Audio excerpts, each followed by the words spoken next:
On this episode of Bite Sized, we are watching the 41st scene of the movie Twilight. For those of you watching along at home, that's from 58:51 to 101:25. And now, on to the episode.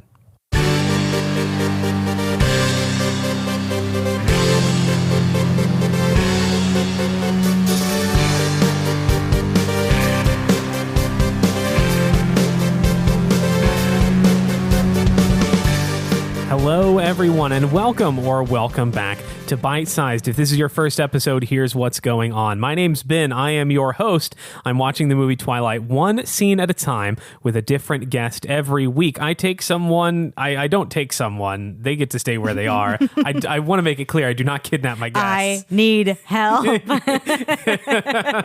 You didn't hear that. I send someone a short clip of the movie Twilight, typically around 90 seconds. Then we talk about it with little to no other context, except for what my guest brings to the table. Speaking of at the table, I used that joke a couple episodes ago, but I'm not above using it again. Okay. I've got a writer and a podcaster. She's been on this show before. She's also been on her own show, Fem's Reading Filth. Emily Bouroudjian, welcome back to Bite Size. Hi. How's it going? It's going fine until I had to rewatch that clip again. So Okay. it was great until Getting right into it. I mean, we're not even there yet. I am always in attack mode when I'm around you. So That's true. Yeah, as you are with me. I believe. Concerning.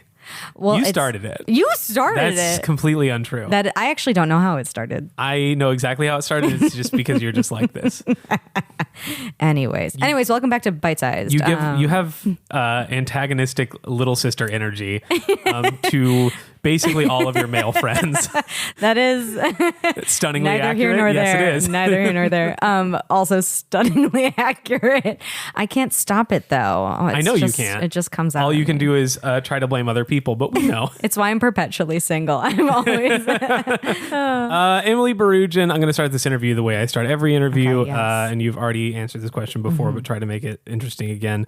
That is by asking you, what is your history with the Twilight franchise?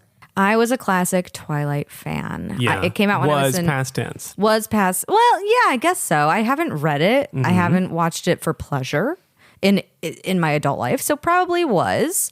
I still have an affinity for it. I still have a respect for what it was at that time in my life. Yeah. I wouldn't say I could watch it and like quote it. Okay. Well, maybe I could. Just because in the zeitgeist, what it's like so big. Like I will say, not to call you out for the second time in about 3 minutes, but as I was getting the mic set up, you were humming a song from Twilight that was not in the scene that we watched. because It was just a completely different scene. because I was re-listening to my episode. Yeah. And that was the scene like where the full moon blah blah Yeah. like that part. And I commented on it in that episode. So now I was walking over here and it was stuck in my head. But yeah, so there's stuff that I do remember. There's stuff that I still quote, like the Bella Where You Been Loca type of thing, Yeah. because it's just funny. But like, yeah, I was a classic middle school Twilight fan. Yeah. And then it all fell apart somewhere in adulthood. It was when 50 Shades came out and I said, that's better. That's more my speed. Really? No, I Okay. don't know. I have read that a lot more and I have watched that movie a lot more. Really? Oh, yeah. I imagine it would go the other way around, where 50 Shades would come out and completely shatter the illusion and just sort of ruin it for you. I think I like it more because I know that it was from a fan fiction of yeah. Twilight, and I think it makes it funnier to me. Yeah. To be like, I can see the parallels of why you would make this character based off this character, and I just think it's funny. And also, 50 Shades is one of my favorite drinking game movies. Yeah, I think we've talked about this before. Yeah, it is. I would happily have a group of girls, or you, or men, or I'm a anyone. group of girls. You're my group of girls, and like come over and we would write down the rules. Yeah. Like, you waterfall at this part, you drink at this part. So anytime you slightly hear his Irish accent, you got to drink. It was That's a lot. It was so Yeah, good. sorry, Jamie, but that's a lot. Still love you, Jamie. Oh, you were really good in Barb and Star. Did you see that? I saw most of it. I was on a movie. plane, so Oh, I okay. saw. It's a good plane movie. It's a good plane movie. Anyway, Twilight is what we're here to talk about. Twilight. Okay. And we're talking about scene 41. Bella and Edward are on some rocks and just some real heavy exposition. Yes. Bella is asking Edward a lot of questions, and Yeah. he's answering them as they sort of wander around the wilderness. Well, mostly on a shore. Yes. And I on this rewatch that we just did before this, I just noticed how beautiful that shoreline is.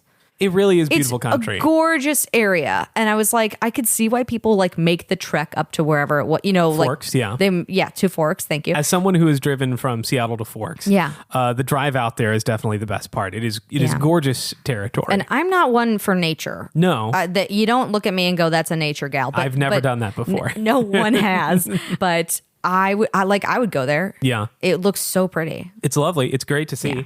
And then after a while, that's sort of that's all there is to it. Yeah. You've seen it, and then cool, that's it. Anyway, they're there, and it's kind of weird that they're there because at the end of the last scene, they were walking into school, and so I guess they're just jumping to some rocks. They're walking into school or out of school? No, at the end of the last scene, they were arriving at school for the day. Oh, and I thought they were leaving. No, we just jumped to after school, just hanging out by a lake or a sound or whatever. Yeah. I have a question. Okay. So throughout this scene, they're talking. It is all one, presumably, we are to assume this is one afternoon in which they're talking, correct? Yeah, like after school. Okay. After school ends, but before the sun is down. Yes. Yeah. So, because I was like, I don't think their clothes change. It gets a little dark at times, so you can't tell. Right. But it goes from like nice to like hardcore rain Yeah, that's something that's going to come up. to nice again. Right. And I was like, because Edward, Bella is like shaded. Yeah. She has coverage under the brush, if you will. Right. Edward does not. No. Next scene, completely dry. Yeah, that's something that we're definitely going to talk more about. I'm mad about it. No, I am too. That was the thing that I noticed when we rewatched before recording. That's what I had to furiously type down for like 20 seconds. Yeah, they're just sort of wandering around, and Bella starts with an oddly specific question. So, does a person have to be dying to become like you? No, that's just Carlisle. You'd never do this to someone who had another choice.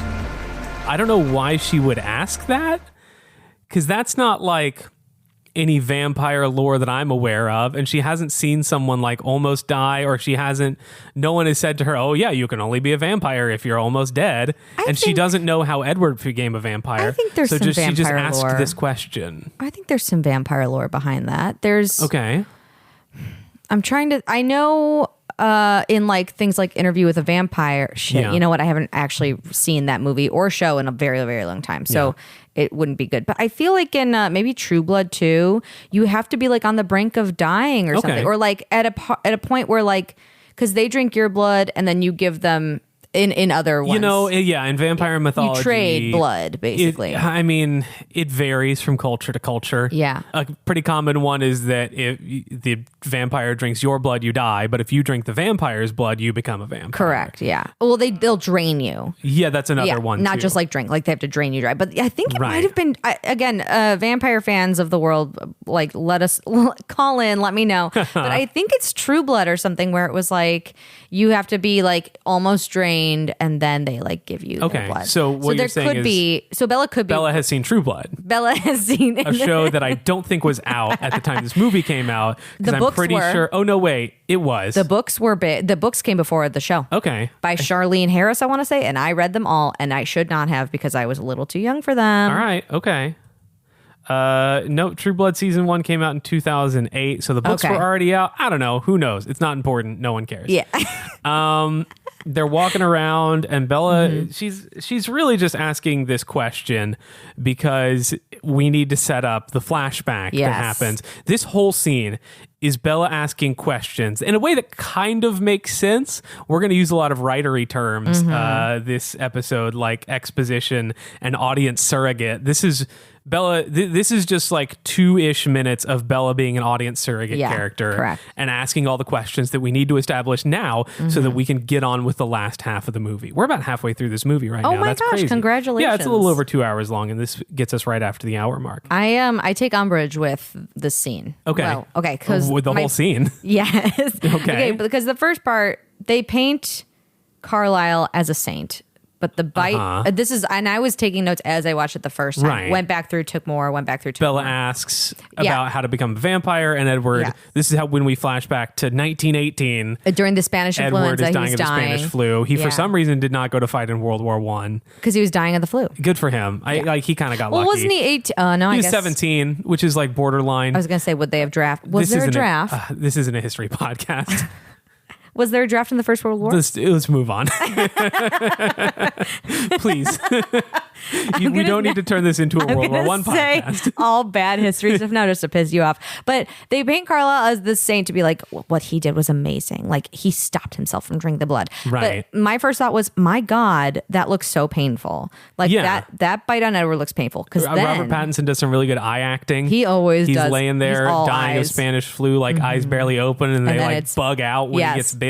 Carlisle like leans in and whispers in his ear before he does it too. I wrote That's that weird. I went, what does he whisper? Well, because what did he can't say just to say him? like, okay, so presumably then they would have talked beforehand to be like, hey man, you're dying. I have this thing I can do. And so and they must have had a consensual conversation prior.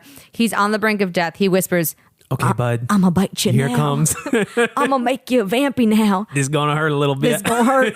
I don't know why. This is what Carlisle sounds like. Back in Hey, 1918, man, I'm gonna bite your neck a little bit. It's gonna hurt just for a second. And he does the strained neck, like you can see the vocal cords, the tendons in your neck, the like arteries and the muscles and whatnot. Yeah. But then, What was it like? The venom was excruciating. But what Carlisle did was much harder. Not many of us have the restraint to do that. But didn't he just have to bite? Not exactly. When we taste human blood, a sort of frenzy begins. And it's almost impossible to stop.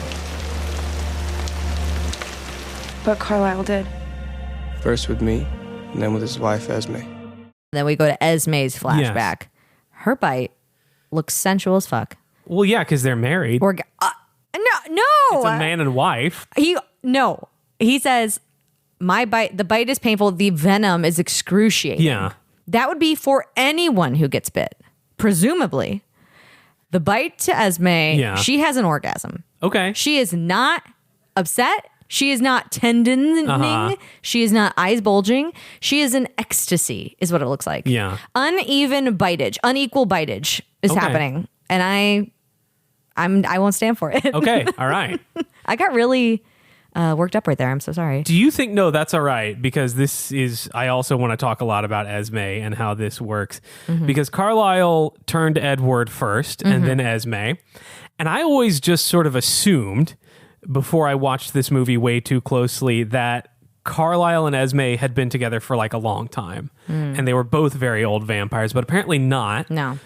And apparently were they even married before this happened? I don't think so.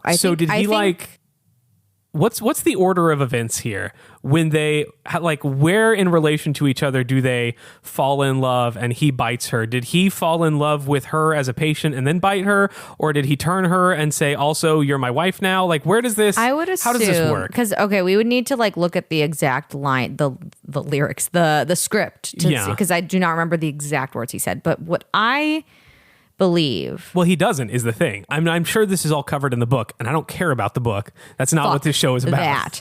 No, I would assume, like, from watching it, my assumption is they fell in love. She got sick and started dying. Yeah. Then he bit her. Okay. Then they got married. Interesting. Because she knew what he was. She accepted him. Oops, she started dying. Yeah. Or yes, he started putting poison in her coffee. Started trying to kill her so they could be together forever. Interesting. Canon. I choose to believe, just based on what the movie is showing us, because that's all I have to work with. I'm not going to go to the books for this. I feel like there's no way he would have met Esme before he came into her hospital as a patient. And I think he was just so stricken. I don't know, because why would they? People date. Yeah. I don't know how it was back then. They probably saw each other on the street, went, yeah, good looking. And then possible. He went, hey, good looking. And then she started getting sick. Is that what you do? Carlisle has so many voices in this. Hey, good looking. You're going to be a vampire now. I'm looking at the Twilight wiki, and there's a lot in here that is not in the movie, so we're just going to move on. Don't look at it. All I'm saying is Dr. Carlisle is, at best, a questionable doctor, what with the way he's falling in love with his patients and turning them into vampires. That probably violates some codes of ethics. Yeah, well, because later on, you find out, I think in other movies, how the other people got turned. Also, how insulting. He's a doctor. He probably sees, especially during the Spanish flu, he's probably seen people die all the time. Not everyone can be a Why vampire. only these two? Because they were special. There were clearly other people he was just like, whatever. They don't want to be Yeah, They I don't know. They don't deserve to live forever. I wonder what the relationship with Edward was. Right. What's prior the to. criteria Like, there? Was he a surrogate son? I don't know. And then caught the flu. But also, why are we just seeing those? Like, I think in other books, I think it's what's the Rosalie? Yeah. I think we see Rosalie's transformation, or Yeah, we hear about in, it, or it might be a deleted scene actually. No, in Eclipse. But we hear, We get, I think, Rosalie and Jasper's And- backstories. I think we hear about Emmett's, and I think we hear about Yes, Alice. Alice, but we don't see them. No. But I was like, so why just those two? But I guess that could be answered. Is it just in the book? We only hear about those two. I don't know. But also, no, fuck the book. The answer, yes. Yeah. Well, and really the answer is Carlisle's a skeevy weirdo doctor who apparently decides who lives and who dies. And it just has arbitrary reasons for doing that. And one of them being, I want you to marry me. When they get out of the flashbacks, Yes. this This is where things start to get weird.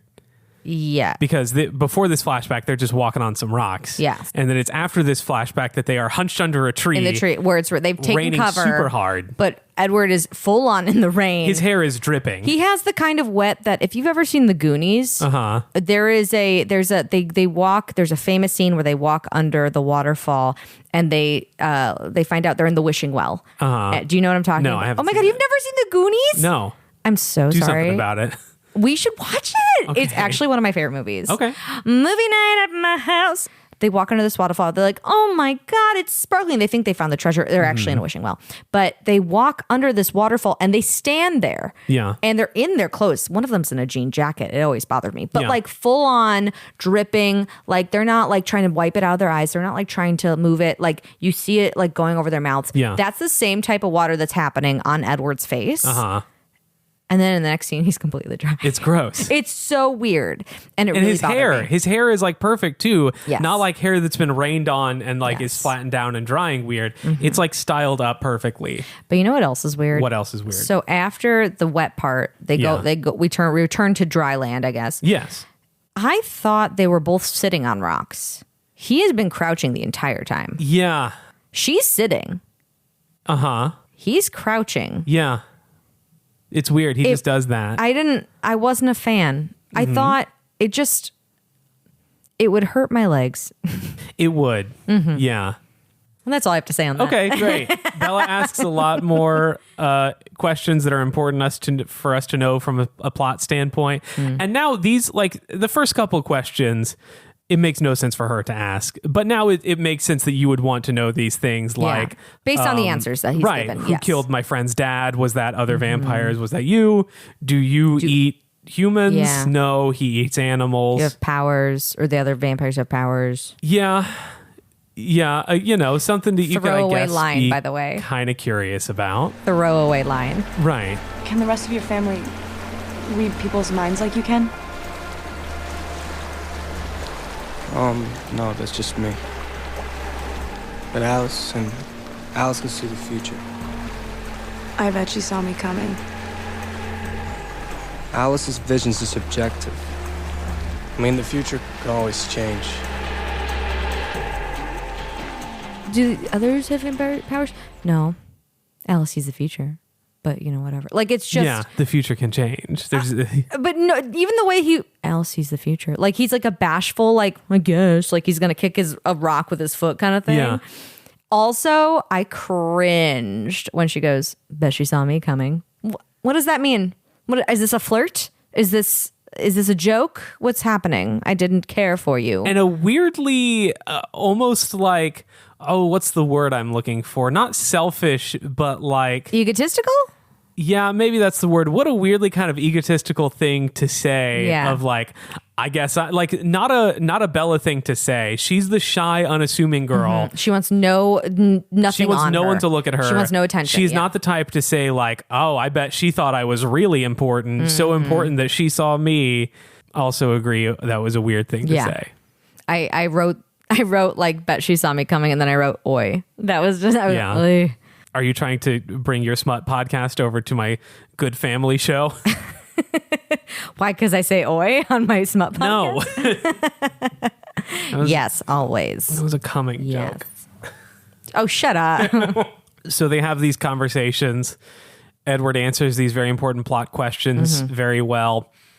And then he just sort of gets up and walks away. Yeah. He just says, conversation over. He gets up, walks away, and then we have a cut. Yes. And then we see a slow motion, like, jump. Yeah. That's not that exciting. To some rocks that are not that far away. No, it's a normal A jump. person could jump to those rocks. But they make it look like... like you see his body like yeah. I guess that what they're trying to do is like maybe it was a super fast. He jumped that short distance faster than a person Correct. could. I thought, but like my first I thought would be like, well, shouldn't that be farther away or higher? Like it should be crazier. But now as I'm talking about it, I guess it was supposed to be like a fast I guess. jump, but that was so dumb. But also like you're having a conversation, a deep personal conversation with your new girlfriend, and you just get up and walk away to go jump on some rocks. I understand like while you're having a conversation, getting up and like walking around, but if you're in the Right. same vicinity, that works. When you're jumping superhuman fast, apparently, to another rock, that is weird. It looks like he's just saying, well, conversation's over. Yes. I'm going to go now and leave you out in the forest. Yes, on the shore. On the rocks. She can find her way. She found the brush to keep to keep dry. She's clearly a nature gal. That is such a weird... Why did they include that shot of them huddling under the tree? To show that it was rainy. For like a minute? I guess. God, that's still... there was definitely room. Yeah. This is a Titanic. Rose could have moved on the door situation. She could have moved over. He could have stayed dry. Yeah, but he's a vampire. He doesn't care about that kind of thing. Especially He's when he cold all dries the time superhumanly. anyway. Yeah, he can just shake like a dog. Do you think that's what he did? Do you It's think it was a possible. fast shake? Yeah. They should have included that, like a For the listener, Emily's doing a sprinkler movement with the hands and everything. but really slowly. It's such a weird It's an odd scene. combination of very important but very sort of stilted dialogue, and the two of them just doing the most random stuff, just sort of wandering around the outdoors. I also wrote a note on the cinematography. I think I just Okay. said, what did I think I just said like, I went this cinematography ... because Why? there's a as usual there's a Dutch angle. Sure, but there's a lot of Dutch part, angles in always Twilight. Dutch angles, but there's a part where like I think she asks a question. Edward is talking. But it goes back onto Bella as she's listening. But then like the close up looks like it was done in editing rather than on a camera. Yeah. Do you know what I mean? Yeah, they just like trimmed it basically. and blew Yeah, up it that kind frame. of looks like they trimmed it, and I was like, this is odd. And it was like slightly off center, but like in a weird way, like not artistically. I don't know. It was that one shot like Yeah. sticks out in my mind. The rest of it's like normal Twilight cinematography, which is to say bonkers. Yeah. Is there anything I else? know. Any other way you would describe it? No. All right. That's fine. You don't have to do that if you don't want to. I don't want to. Okay. I think it's, you know what? I don't need to lean into it. Yeah. You yourself are a writer. Yeah. You've written books, at least one book. I've written two. I haven't read it. Dude. So do you find as a writer, it is important to keep all of your exposition and sort of important storytelling and plot sort of information checklist? Is it important? Do you find it helpful to get that all out of the way at once, or do you think there was a more graceful way to feed the audience that information? I think As a professional writer, this is different though, because this is a script. it's still long form narrative. Yeah, but in a book, you have time to have the main character have a thought on the plot and explain why you're about to like ask another question or Yeah. something. Like you have that choice, where I guess movies do have that choice where you could do a voiceover, which she does do voiceovers actually in this movie. Yeah. Oh, all the I time. forgot. So Yeah. it could have been a like, do you die? And then in her voice be like, I hope I don't have to die. Like, you know, it could have Yeah. there could have been something like that, I guess. So I want to say yes and no, because sometimes it's like, well, where else am I going to put it? They're having a conversation. Right. This is a normal conversation in which I would keep asking questions Right. And these based are on the answers. questions the audience is going to have about how this world Yes, works. so we have to do it all, but also like it could have been more tactful. I'm having trouble with this answer. Yeah. Because the character of Bella is super fucking awkward. Sure. She's awkward. She's weird. So it makes sense for her to be like, do you have to die? Yeah. You know? I almost, now that you mentioned that, I almost wish they'd like played that up some more. Like, I Yeah. want to see Edward. I would love it if he was just slowly getting kind of annoyed with her, asking all these I already stupid said that. questions. Yeah. Right. The same 5 questions that Yeah. people ask when they find out about vampires. Like, can't you think of anything more original? Right. So I want to say, if it wasn't Bella, if we hadn't established this as a super awkward person, I'd be like, no, you can do a little more lead up. There could Yeah. be more back and forth. But he's really quiet and she's really awkward. So I guess that, like, the script wise, it works. Maybe acting wise, they didn't deliver. Yeah.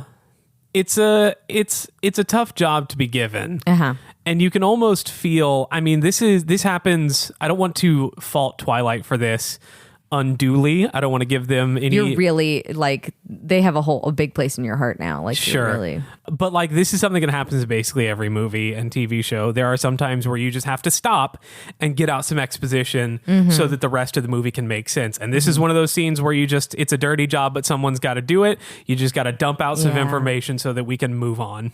Yeah. And so if in that regard, I guess if you're going to do it, this is as good a way as any. At least it makes sense for her to be asking these questions. Yeah, it makes sense, and it makes sense as to how stilted it is, because she herself is stilted. Her stilt is self-it. Her stilted And stilt. it doesn't make sense for them to be bouncing around the forest, though. No. No. Emily, I'm going to ask the last question. If you had to give this scene a name, what would it be? And this is also going to be the name of the episode, so make it good. And you knew the scene was coming, so make it extra good. Unequal Biteage. Unequal Biteage. How long have you been thinking about that one? Approximately 30 minutes. You were so ready to go. What is unequal biteage? What does that mean? Because it was unequal biting for Edward to Esme. There was an unequal amount of force Yeah. and pain, it looked like. All right. Why couldn't Edward have an orgasm from his father? All right. From his surrogate father bite? Yeah, sure. These are the questions that I have to ask. No, it's a great question. And thank you for asking that very important question. Let's start to wrap this up. Emily Bouroudjian, if people, for whatever reason, want to hear more from you and want to listen to you on more podcasts or whatever, read that book I mentioned earlier, where can they do that kind of thing? You can follow, listen, like, subscribe to Femmes Reading Filth. It is everywhere you can get a podcast. It's a smut podcast where we detail books and fan fictions, and we talk about tropes, and it's really fun. You can also read the books that I wrote, which I think are actually really fun, and they're good, and they're like beach reads, and they're really quick. And it's good enough for a mom to read, but it's smutty enough for you to be like, that was nice. Is that how you react to smut?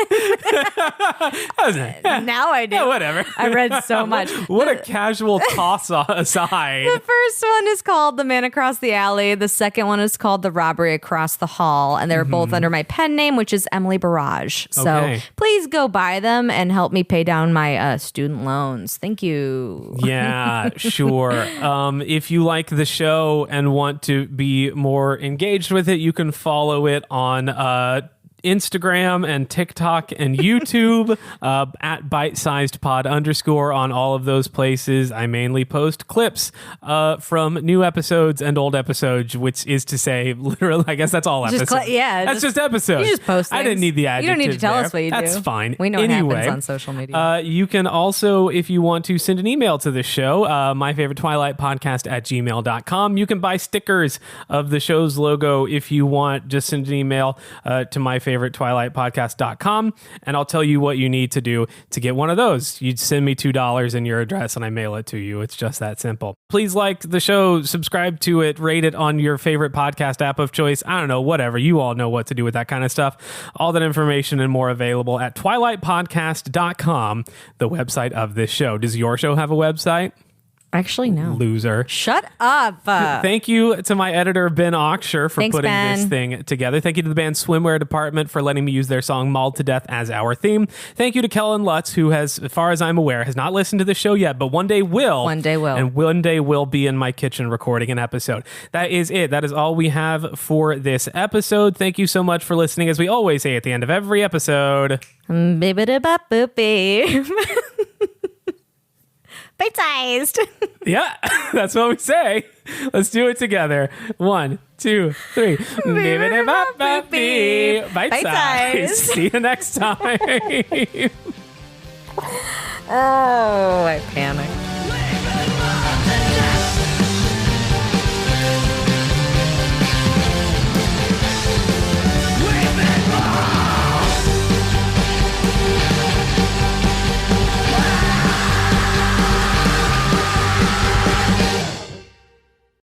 Can the rest of your family read people's minds like you can? No, that's just me. But Alice can see the future. I bet she saw me coming.